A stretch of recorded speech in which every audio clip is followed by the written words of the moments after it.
Assalamualaikum warahmatullahi wabarakatuh. Pada video kali ini, kita akan belajar mengenai ekonomi politik globalisasi.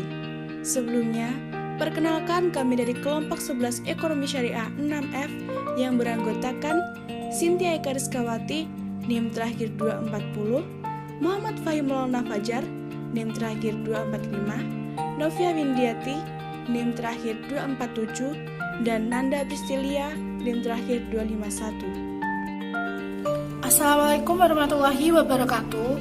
Perkenalkan, nama saya Novia Windiati, NIM 1240241832447. Di sini saya akan menjelaskan organisasi perdagangan internasional dan faktor-faktor yang mendorong globalisasi. Organisasi perdagangan internasional.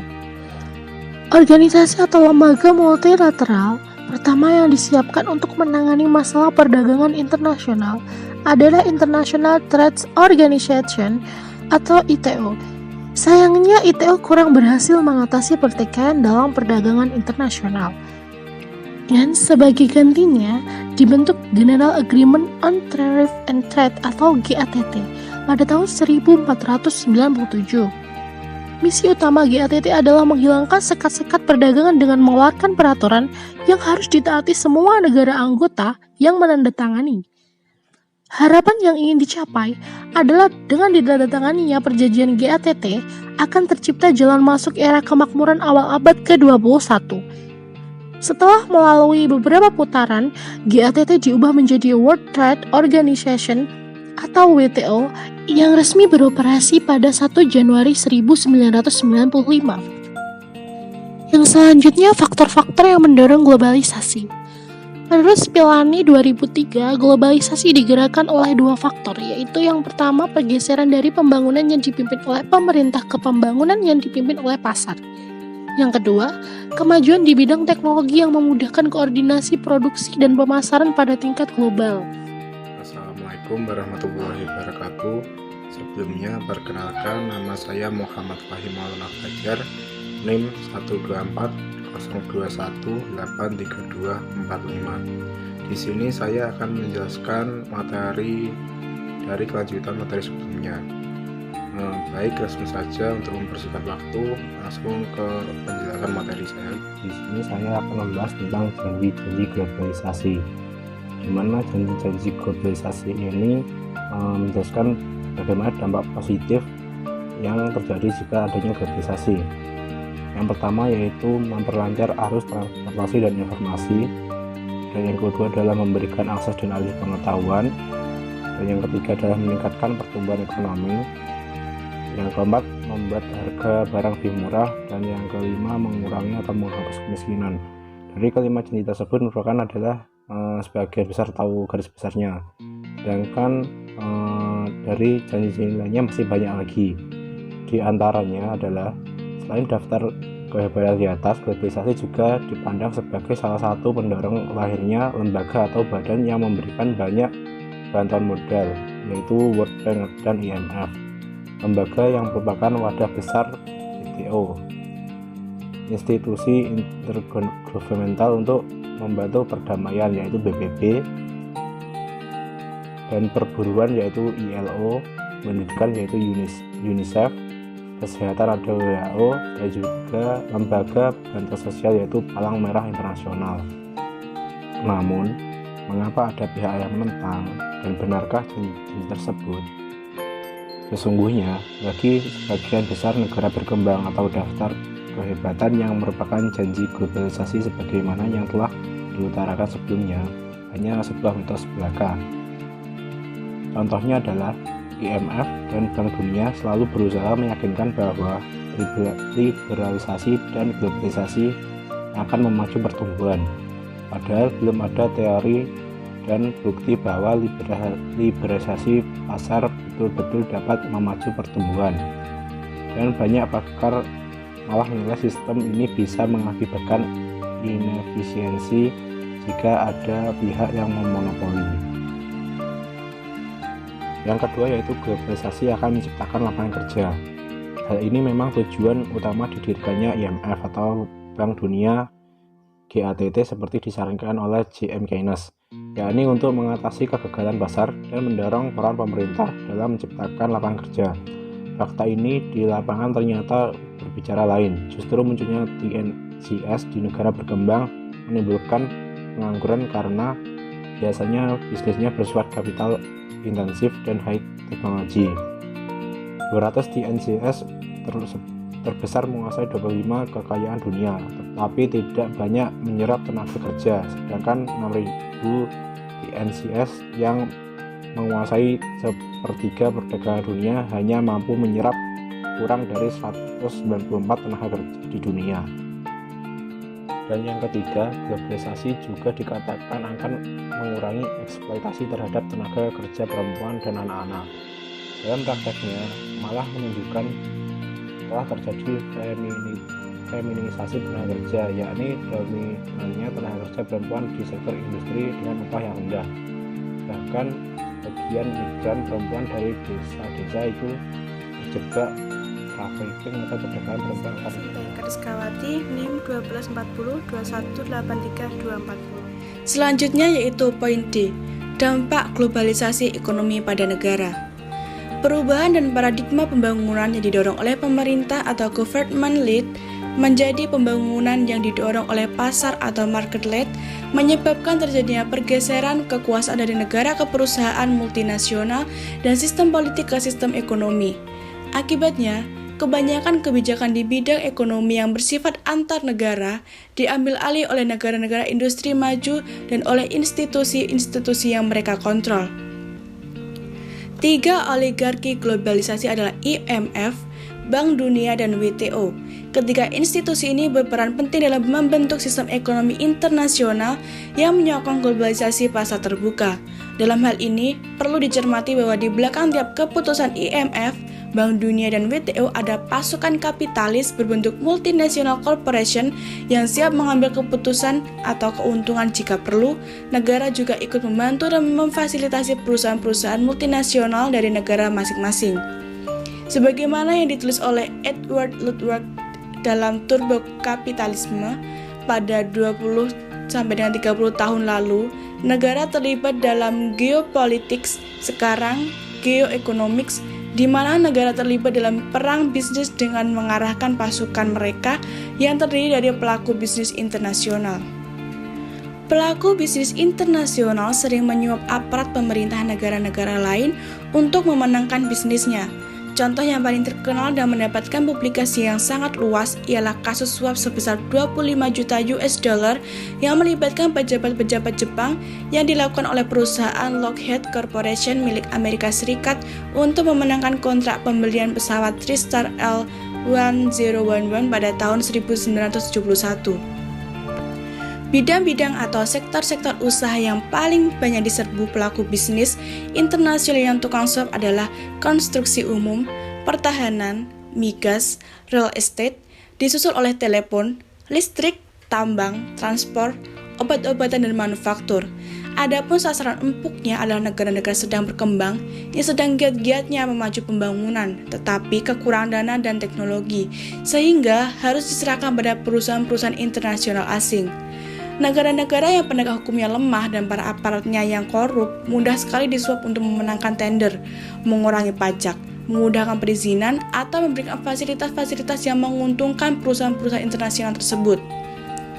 Antara aparat korup dengan pelaku bisnis global yang tamak memang mudah sekali menjalin kerjasama yang sangat menguntungkan tanpa memperhatikan mutu proyek dan dampaknya terhadap lingkungan serta kesejahteraan masyarakat lain. Sehubungan dengan dampak globalisasi ekonomi pada negara, ada 2 hipotesis dikemukakan, yaitu yang pertama, hipotesis 1 yang disebut hipotesis dramatis oleh Kenichi Ohmae ialah globalisasi akan melenyapkan negara kebangsaan.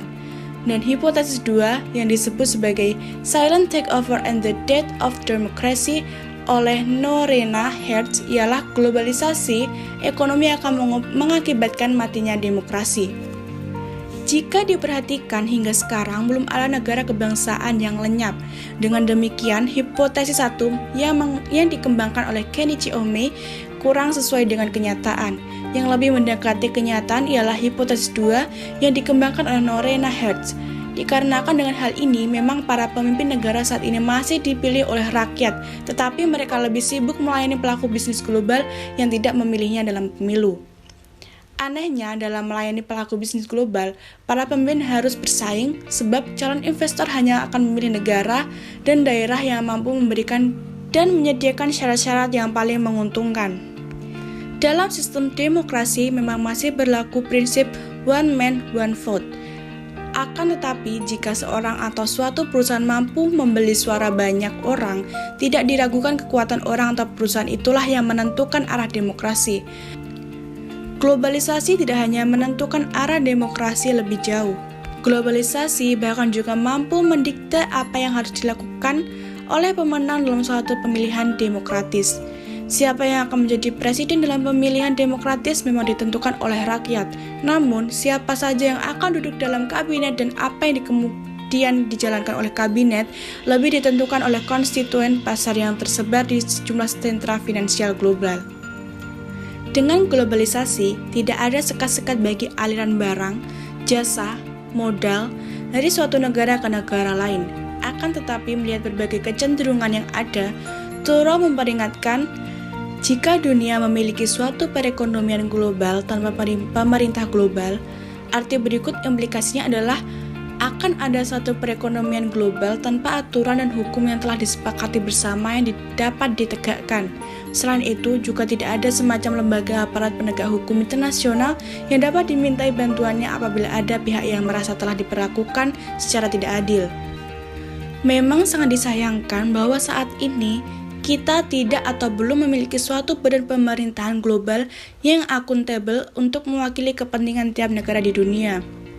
Menurut Stiglitz, yang ada justru sebuah sistem yang disebutnya Global Government without Global Government, di mana sejumlah institusi internasional atau IMF, Bank Dunia dan WTO dan sejumlah pemain yang terkait erat dengan kepentingan-kepentingan finansial dan komersial lebih mendominasi keadaan, sementara rakyat yang menerima dampak dari kebijakan-kebijakan akan globalisasi itu tidak bisa bersuara lantang, karena kenyataan menunjukkan bahwa hasil yang diberikan oleh globalisasi jauh dari yang digembar-gembarkan. Stiglitz menyerukan bahwa sudah tiba saatnya untuk mengubah beberapa aturan tata cara ekonomi internasional sehingga kepentingan negara-negara berkembang lebih terwakili. Yaitu poin E, kecaman terhadap globalisasi. Globalisasi dianggap telah menimbulkan ketimpangan-ketimpangan struktural dan ketergantungan negara-negara berkembang pada negara-negara maju. Dan globalisasi hanya menciptakan kesempatan bagi yang memiliki akses pada institusi-institusi global, tetapi di sisi lain mengeksploitasi dan memarginalkan pihak-pihak yang tidak memiliki akses, yang pada akhirnya malah semakin memperdalam jurang kemiskinan. Dan juga globalisasi cenderung mempercepat degradasi lingkungan akibat pola produksinya. Globalisasi tidak menjamin keadilan dan mendorong semangat saling mengalahkan. Alasan lain yang menyebabkan orang takut pada globalisasi ialah proses globalisasi lebih dari kontrol siapapun, di mana pasar tanpa wajah akan muncul menjadi sebuah kekuatan raksasa yang mampu menenggelamkan semua kepedulian terhadap masalah buruh dan masalah sosial lainnya. Saya Nanda Pristilia NIM 251 akan membahas materi sebagai berikut. Baik, langsung saja saya akan membahas materi tentang bangkitnya nasionalisme. Menurut para teoretisi strukturalisme dan dependensia, bahwa negara-negara berkembang perlu meningkatkan kemandirian dan membangkitkan semangat nasionalisme. Kemandirian dan semangat nasionalisme perlu dipupuk agar tidak seperti kerbau dijuk hidung oleh lembaga-lembaga supra-internasional seperti IMF, Bank Dunia, dan WTO. Dengan bangkitnya semangat nasionalisme, pasar harus dikelola sedemikian rupa agar lebih ramah dan berpihak terhadap rakyat dan kepentingan nasional, bukan terhadap kepentingan perusahaan transnasional dan kepentingan negara-negara maju. Nasionalisme merupakan sebuah penemuan sosial yang paling menakjubkan dalam perjalanan sejarah manusia paling tidak dalam 100 tahun terakhir. Tanpa nasionalisme, lajur sejarah manusia akan berbeda sama sekali. Berakhirnya Perang Dingin dan semakin merebaknya gagasan dan budaya globalisme atau internasionalisme pada dekade 1990-an hingga sekarang. Khususnya dengan adanya teknologi komunikasi dan informasi yang berkembang dengan sangat akseleratif, tidak serta-merta membawa lagu kematian bagi nasionalisme. Sebaliknya, narasi-narasi nasionalisme perlu semakin intensif dalam berbagai interaksi dan transaksi nasional, politik, dan ekonomi internasional, baik di kalangan negara maju seperti Amerika Serikat, khususnya pasca tragedi WTC, Jerman dan Prancis, maupun di kalangan negara dunia ketiga seperti India, Cina, Brazil, dan Indonesia. Perkembangan nasionalisme sebagai sebuah konsep yang merepresentasikan sebuah politik bagaimanapun jauh lebih kompleks dari transformasi semantik yang mewakilinya. Memang disadari bahwa dengan adanya globalisme setidaknya membuat nasionalisme tidak semerbak ketika maraknya terbentuk negara-negara bangsa pasca Perang Dunia II. Hal ini bisa dipahami karena pola kehidupan manusia dalam berbagai aspeknya teraduk seolah menjadi satu tanpa terikat oleh batas-batas negara bangsa. Peran dan efektivitas adanya negara bangsa mulai dipertanyakan, sebab beberapa negara bangsa yang dicirikan oleh adanya teritorium kontrol atas kekerasan struktur kekuasaan dan legitimasi perlahan mulai kehilangan fungsinya. Tapi ini semua tidak berarti habisnya riwayat nasionalisme, karena justru di tengah-tengah universal global tersebut banyak orang merindukan setelah adanya beberapa kecemasan para sejarawan maupun sosiolog mencermati perkembangan sosio-budaya. Materi selanjutnya yaitu tentang perlunya Indonesia mengambil sikap. Menurut Deli Arnaf di dalam bukunya Ekonomi Politik, sikap yang diperlukan Indonesia agar terbebas dari masalah multidimensi yang dihadapi adalah Indonesia harus mengganti tata ekonomi, politik, dan hukum lama yang sangat ditentukan oleh kehendak penguasa dengan sistem baru yang lebih mampu mengatasi berbagai persoalan yang dihadapi. Globalisasi dalam arti empiris bisa mengandung gejala sebagai bentuk imperialisme baru dari negara-negara industri maju atau NIM dan negara-negara sedang berkembang atau NSB. Namun dalam era di mana peran teknologi informasi semakin masif serta hegemoni NIM tak terhindarkan, kini praktis globalisasi mengalami objektifikasi atau menjadi faktor objektif. Semua negara mau tidak mau menerima Organisasi Perdagangan Dunia atau WTO menjadi badan supranasional yang mampu memaksa negara manapun mencabut semua hambatan tarif dan non-tarif, termasuk mencabut subsidi untuk orang miskin dan sektor-sektor ekonomi yang sensitif seperti pertanian. Dalam konteks tersebut, pemerintahan di NSB dengan euforia demokrasi dan politik makin dilemahkan. Elit bisnis LSM, politik maupun pemerintah di negara-negara sedang berkembang makin mewakili kepentingan kaum metropolis di NIM daripada memperjuangkan rakyatnya yang makin lemah baik secara ekonomi maupun politik.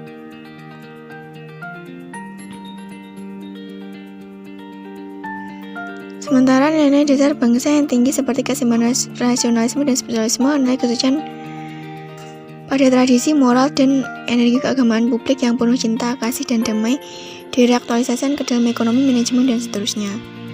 Selain itu juga disinergikan dengan nilai kontemporer di dalam globalisasi seperti efisiensi, iptek, good governance, supremasi hukum, demokrasi, proses real-time, impersonalisasi pelayanan, egalitarianisasi hubungan personal secara politik, secara baik sosial, politik, pemerintahan, dan seterusnya. Ada kurang lebihnya saya mohon maaf. Terima kasih. Wassalamualaikum warahmatullahi wabarakatuh. Itulah pemaparan materi dari kelompok kami. Terima kasih dan semoga bermanfaat. Wassalamualaikum warahmatullahi wabarakatuh.